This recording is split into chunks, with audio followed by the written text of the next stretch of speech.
বিএনপির চেয়ারম্যান জনাব তারেক রহমানের নির্বাচনী জনসভার প্রস্তুতি সভার সম্মানিত সভাপতি, গাড়িগুলোকে যেন একটা নির্দিষ্ট স্থানে রাখা হয় এবং স্থানে রাখার জন্য বক্তব্য রাখলেন জেলা স্বেচ্ছাসেবক দলের সংগ্রামী আজকের প্রস্তুতি সভার সম্মানিত সভাপতি, মঞ্চে উপস্থিত সম্মানিত নেতৃবৃন্দ, মঞ্চের সামনে উপস্থিত বিএনপি এবং তার অঙ্গ সংগঠনের নেতৃবৃন্দ, আসসালামু আলাইকুম। কিশোরগঞ্জ জেলা বিএনপির সভাপতি এবং কিশোরগঞ্জের 6টি আসনের বাংলাদেশ জাতীয়তাবাদী দল সকল সম্মান সফল করেছি।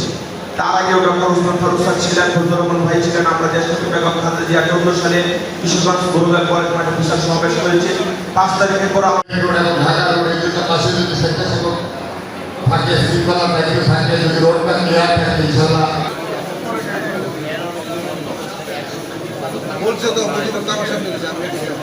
আব্দুল্লাহ মামুন সহ ট্রান্সপোর্টেশন ব্যবস্থাটা আপনারা আমাদেরকে করে দিলে আপনারা আমাদেরকে যেভাবে নেতৃত্ব জানুয়ারির জনসভাকে সফল করার লক্ষ্যে কিশোরগঞ্জের